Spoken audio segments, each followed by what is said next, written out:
नमस्कार दोस्तों, जैसा कि आज वीडियो का टाइटल है पीएनबी बैंक स्टॉक एनालिसिस। आज अक्टूबर 20 की डेट में मैं ये वीडियो बना रहा हूँ और आज पीएनबी स्टॉक के बारे में मैं आपको जानकारी दूंगा।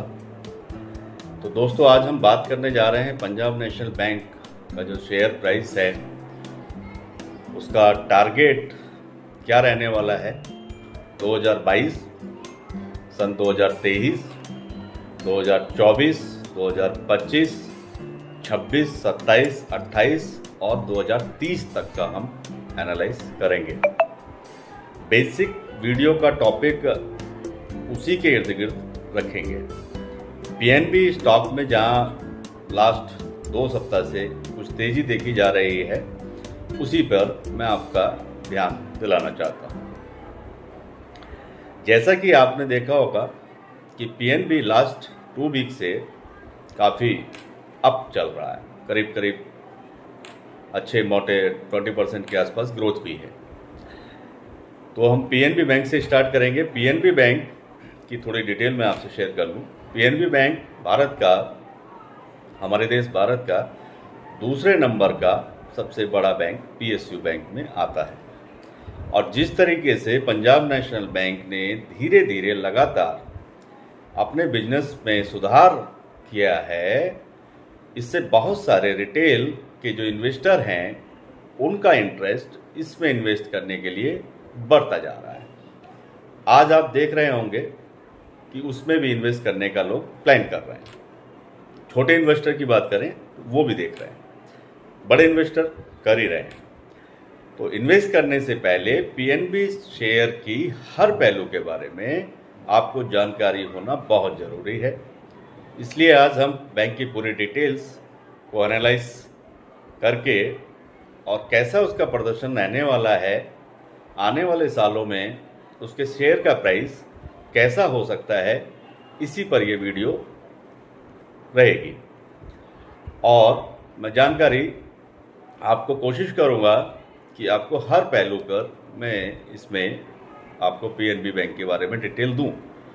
जैसा कि भारतीय बैंकिंग और फाइनेंस से जुड़ा हुआ ये बैंक पीएनबी, जो आपको याद होगा अभी कुछ समय पहले बड़ी मुश्किल परिस्थितियों से निकलकर धीरे धीरे अच्छे प्रदर्शन की ओर बढ़ रहा है, जो कि बहुत अच्छी बात है। स्टॉक मार्केट के इन्वेस्टर्स होने के नाते और जो लोगों ने भी इसमें इन्वेस्ट किया है उन लोगों के लिए एक अच्छी खबर है, अच्छी बात है कि बैंक इतनी टफ कंडीशन से निकल करके धीरे धीरे अच्छे प्रदर्शन की ओर बढ़ रहा है।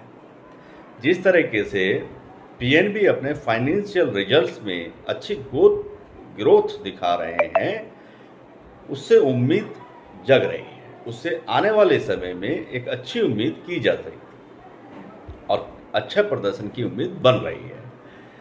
धीरे धीरे बैंक लगातार अपनी एसेट क्वालिटी में सुधार कर रहा है, जिसके चलते पीएनबी बैंक एक मजबूत पीएसयू बैंक बनते हुए देखने को मिल रहा है। बैंक की इस मजबूत स्थिति के कारण PNB share price target current year 2022 में आपको अच्छी ग्रोथ देखने को मिल रही है।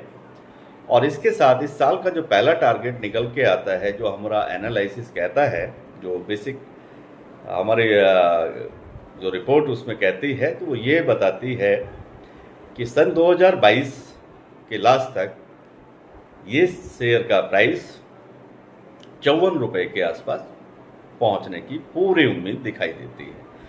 और इस टारगेट के बाद आप जल्दी ही 62 रुपये के आसपास दूसरा टारगेट आपको नज़र आने लगेगा, क्योंकि बैंक में ग्रोथ होना तय है और ये ग्रोथ रुकेगी नहीं। पीएनबी शेयर प्राइस टारगेट 2023 की बात करें, आने वाले ईयर की हम बात कर रहे हैं 2023, अभी 2022 चल रहा है। पीएनबी देश की सबसे दूसरे नंबर का पीएसयू में सबसे बड़ा बैंक है, ये सेकंड नंबर पे आता है। इसकी जगह अगर आप देखें तो इसका जो नेटवर्क है पूरे देश में, इसका बहुत बड़ा नेटवर्क है। इसकी जो ब्रांचेस हैं करीब करीब 13,000 ब्रांच से भी ज़्यादा इसकी ब्रांच पूरे इंडिया में हैं। और एक मजबूत एटीएम का नेटवर्क्स भी है। करीब करीब 13,500 एटीएम्स ऑल ओवर इंडिया इनके हैं। पीएनबी की ब्रांच आपको भारत के साथ साथ फॉरेन कंट्रीज में भी देखने को मिलती है। बैंक दूसरी कंट्रीज में भी काम कर रहा है, जैसे भूटान है, यूके में भी इनका ब्रांच है, नेपाल में, बांग्लादेश में, दुबई में और भी एक दो कंट्री में हो सकती है। और इतना बड़ा मजबूत नेटवर्क होने के नाते मैनेजमेंट इसको और बढ़ाने की तरफ है, और मतलब पीएनबी बैंक का जो मैनेजमेंट है वो इसको और बढ़ाने में लगे हुए हैं। बैंक की बढ़ती हुई नेटवर्क और उसके प्रॉफिट में अच्छी ग्रोथ के साथ शेयर प्राइस 2023 तक आपको 76 रुपये, जी हाँ 76 रुपीज़ का टारगेट देखने को मिलने वाला है। 2023 की टारगेट की हम बात कर रहे हैं। उसके बाद आपका अगला टारगेट रहेगा 85 रुपीज़, जो आप आने वाले समय में देख सकते हैं। पीएनबी बैंक किसी भी बैंक की जो इम्पोर्टेंट चीज़ होती है वो उसका कैश का रेशो होता है। अगर पीएनबी बैंक के कैश रेशो को देखें तो आपको उसमें प्रॉफिट में काफ़ी ग्रोथ देखने को मिलती है। पीएनबी के कैश रेशो में नज़र डालें तो 45% के आसपास उसमें ग्रोथ देखने को आपको मिल जाएगी, जो कि बाकी पीएसयू बैंक के औसत के मुकाबले एक अच्छी ग्रोथ है। पीएनबी की बढ़ती हुई कैश रेशो के कारण बहुत कम रेट पर बैंक छोटे कस्टमर्स को लोन दे रही है। और दूसरा चीज़, बड़ी आसानी से उनको बैंक को भी पैसा मिल रहा है, और जो बैंक में लोग इन्वेस्ट कर रहे हैं उसको भी अच्छी ब्याज दरों पर बैंक जो है दूसरे लोगों को कर्ज देता हुआ नजर आ रहा है, जिसके कारण बैंक अच्छी मात्रा में एक अच्छा और बढ़िया मुनाफा कर रहा है। पीएनबी बैंक का कैश रेशो में अगर ग्रोथ के चलते ये स्थिति बनी रहती है और इसी तरीके से इसमें ग्रोथ आती रहती है, और इनका मैनेजमेंट अगर इसी तरीके से हर साल दर साल अगर बढ़ता रहता है, जिस हिसाब से हम देख रहे हैं कि उसमें वो मेहनत में कर भी रहे हैं, तो पीएनबी शेयर का जो टारगेट प्राइस है 2024 या 2025 तक आप ये सब मान के चलें कि प्रॉफिट में अच्छी ग्रोथ के साथ पहला टारगेट 102 रुपये 2025 में पक्का छूने की उम्मीद है। फिर 115 के आसपास भी आप लंबे समय के होल्ड करने के लिए सोच सकते हैं। मतलब 2025 तक अगर आप इसे होल्ड करके चलते हैं तो आप ये मान लीजिए कि 102 रुपये से लेके 115 रुपये तक इसका टारगेट प्राइस जा सकता है, जो बैंक के आंकड़े बताते हैं। बैंक की एक अच्छी ग्रोथ हिस्ट्री जो हमने स्टडी की है उसके अनुसार ये बात बिल्कुल सटीक बैठती है। और पीएनबी बैंक, जैसा आप जाने हैं, पीएनबी कोई छोटा नाम नहीं है। पहले उसके साथ में कुछ ऐसी समस्याएं जिससे उनका लोन वगैरह काफ़ी लॉस हुआ है, उसके चलते ये बैंक डाउन हुआ है। लेकिन पीएनबी बैंक के जो मैनेजमेंट है लगातार अपनी गलती को सुधार रहा है, और उसके लोन बुक में भी काफ़ी सुधार देखने को आपको मिल जाएगा, जिसके लिए मैनेजमेंट कॉरपोरेट लोन को धीरे धीरे रिटेल लोन पर लाने का फोकस बढ़ाते जा रहे हैं। कॉरपोरेट लोन कम कर रहे हैं और रिटेल लोन में ये लोग ज़्यादा कोशिश कर रहे हैं, ज़्यादा रिटेल लोन को ज़्यादा सर्कुलेट कर रहे हैं। रिटेल लोन कॉरपोरेट लोन के मुकाबले पैसा डूबने का जो रिस्क होता है बैंक का, वो बहुत कम होता है। बैंक का रिटेल के ऊपर फोकस होने के कारण एनपीए में थोड़ा बहुत सुधार होते दिखने को मिल जाएगा। आने वाले सालों में अगर बैंक इस तरह एनपीए को कंट्रोल रखने में कामयाब होता है तो लंबे समय में साल 2030 तक शेयर में अच्छे रिटर्न के साथ स्टॉक प्राइस 235 रुपये के आसपास ट्रेड होता हुआ नजर आ सकता है। बेसिक रीजन वीडियो का यही है, आप पीएनबी बैंक में एक अच्छे इन्वेस्टर की तरह लॉन्ग टर्म के लिए होल्ड करके अगर आप चलेंगे तो 2030 तक जी हाँ, मतलब सन 2030 तक करीब करीब 235 रुपए के आसपास उसका जो शेयर है वो ट्रेड करता हुआ आपको नज़र आने वाला है। तो ये कुछ छोटी बात नहीं है, और एक बैंक की एक अच्छी ग्रोथ, उसकी मेहनत, और बैंक जिस हिसाब से मैनेजमेंट उस पर फोकस कर रहा है, तो आप इसको एक बार और, मैं जो टारगेट प्राइस मैंने साल दर साल आपको बताए हैं उस पर एक बार और फोकस आपका डालना चाहता हूँ। जैसे अगर मान के चलेंगे 2022 में, तो 2022 के लास्ट तक भी ये शेयर की पहुँचने की, जो ट्रेड करने की संभावना रहेगी, टारगेट प्राइस इसका 54 के आसपास पहुँचने वाला है। 2023 के आसपास, 2023 में अगर आप देखेंगे तो 76 रुपये तक पहुँच जाएगा। 2024 या 25 हम लेके चलेंगे तो 2025 तक आप मान के चलिए कि 100 रुपये पार कर जाएगा। 102 रुपये, 105 रुपये के आसपास ये ट्रेड करता हुआ आपको मिलेगा।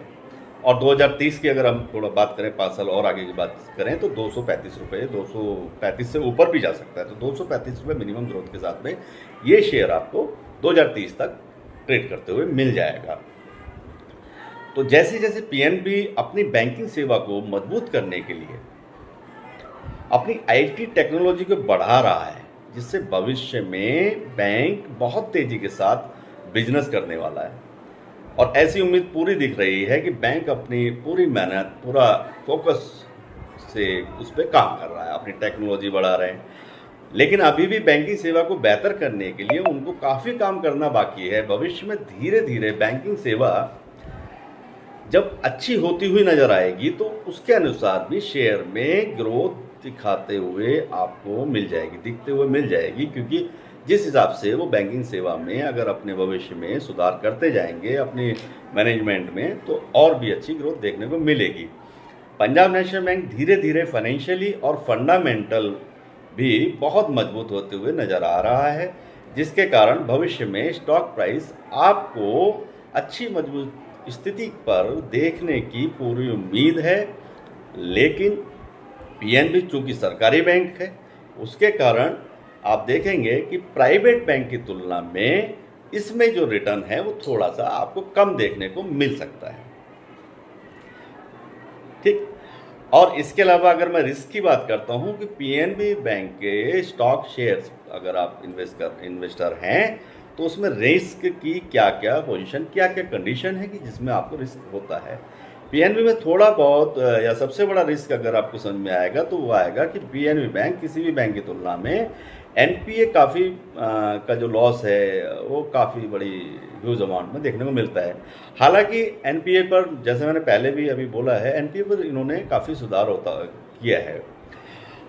लेकिन जो इन्वेस्टर हैं उनके नज़रिए से देखें तो नज़रअंदाज बिल्कुल नहीं हो सकता ये बात कि भाई उनका जो है एनपीए एक बहुत बड़ा इशू इनका रहा है। दूसरा जैसे देखें तो बैंक में पहले ही बहुत सारे घोटाले हो चुके हैं। घोटाले होने के कारण बहुत बड़े जो बड़े बड़े इन्वेस्टर हैं, या इन्वेस्टर होता है, छोटा हो या बड़ा हो, इन्वेस्टर के मन में भी बहुत सारी शंका हो जाती हैं, जिसके कारण लंबे समय के लिए इसमें शेयर लेने के लिए लोग डरते हैं या उसका प्रभाव नेगेटिवली सोचकर चलते हैं। तो ये भी इस रिस्क है। पीएनबी अपनी बैंकिंग सेक्टर में टेक्नोलॉजी को लागू करने में, जो टेक्नोलॉजी होती है जो जैसे आईटी है या डिजिटलाइजेशन है, उसको करने में काफ़ी समय इनको लग गया है। इसलिए बैंक को भविष्य में बिजनेस बढ़ाने में थोड़ा सा समय इनको दूसरे बैंकों की कंपैरिजन में थोड़ा ज़्यादा लगने वाला है। अदरवाइज ये लॉस का मैटर नहीं है, लेकिन ये थोड़ा सा रिस्क है क्योंकि इनको समय ज़्यादा लगने वाला है। अब इसमें अगर मेरी आप पर्सनल राय लेंगे तो पर्सनल राय ये है, पंजाब नेशनल बैंक अपने बिजनेस में धीरे धीरे अच्छा प्रदर्शन दिखा रहा है, लेकिन बहुत सारे रिस्क भी हैं इस बैंक के अंदर देखने को मिल रहे हैं, जिसके कारण शेयर मार्केट में गिरावट का माहौल भविष्य में दिख सकता है। अगर आप लंबे समय के निवेशक हैं तो आपको स्टॉक से पहले, इन्वेस्टमेंट से पहले सोच समझकर अपना फैसला लेने की ज़रूरत है। हमने आपको टारगेट प्राइस शेयर किए हैं, स्टडी के साथ शेयर किए हैं। अब मैं अपने वीडियो के कुछ ऐसा है कि मेरे पास कुछ पहले से भी मेरे कुछ क्वेश्चंस भी थे, तो किस तरह के क्वेश्चंस बनते हैं तो मैं उनका रिप्लाई भी इस वीडियो में दे रहा हूँ। पहला क्वेश्चन आप ले सकते हैं, क्या पंजाब नेशनल बैंक शेयर का जो शेयर है भविष्य में अच्छा प्रदर्शन कर सकता है?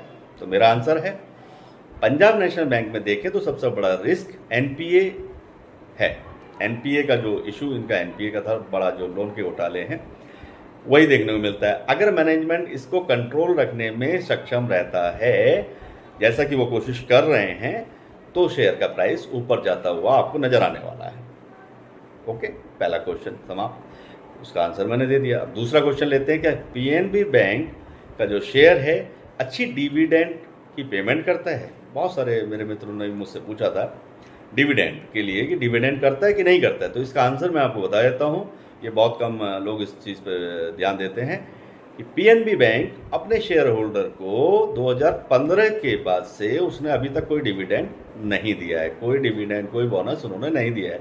2015 तक उन्होंने डिविडेंड और या बोनस के रूप में आपको रिटर्न दिया है। 2015 से कोई पीएनबी बैंक ने कोई डिविडेंड नहीं दिया है। नेक्स्ट क्वेश्चन, लास्ट क्वेश्चन है, क्या पंजाब नेशनल बैंक का शेयर खरीदना सही होगा? जब आंसर सीधा इसका आंसर है, क्वेश्चन है क्या पंजाब नेशनल का शेयर खरीदना सही रहेगा?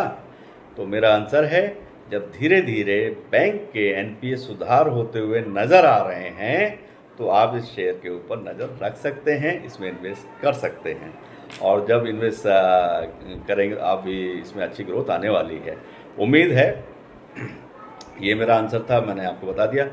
उम्मीद है आपको पंजाब नेशनल बैंक का जो शेयर प्राइस का जो टारगेट प्राइस 2022, 23, 24, 25, 27, 28, 29, 30, 2030 तक का जो मैंने भविष्य में कैसा प्रदर्शन कर सकता है, इसके बारे में आपको एनालिसिस दिया है। अगर आपके मन में और भी स्पोर्ट्स मतलब इस तरह की वीडियो से जुड़ी हुई अगर कोई भी आपको क्वेरी हो, आपका कोई क्वेश्चन हो, तो आप मुझे कमेंट में कर सकते हैं, मैं आपका रिप्लाई करूंगा। और शेयर बाज़ार से अगर और भी कोई रिलेटेड अनदर कोई बात है तो भी आप मुझसे शेयर कर सकते हैं। इससे लास्ट वीडियो मेरी स्विट्ज़रलैंड की जो वीडियो थी, मैंने उसमें काफ़ी अच्छे से स्पष्ट तरीके से बताया था, तो आपने देखा भी होगा कि वो वीडियो 14 अक्टूबर को मैंने डिक्लेयर की थी और उसके बाद में आज 20th है और स्विट्ज़रलैंड के शेयर में 20% से भी ज़्यादा की ग्रोथ आई है, जैसा कि आप देख रहे हैं। तो एनालिसिस रिपोर्ट का ये वीडियो आपको कैसा लगा, आप वीडियो के अंत में मुझे कमेंट कर सकते हैं। धन्यवाद, वीडियो देखने के लिए बहुत बहुत शुक्रिया। नमस्कार दोस्तों, बाय बाय।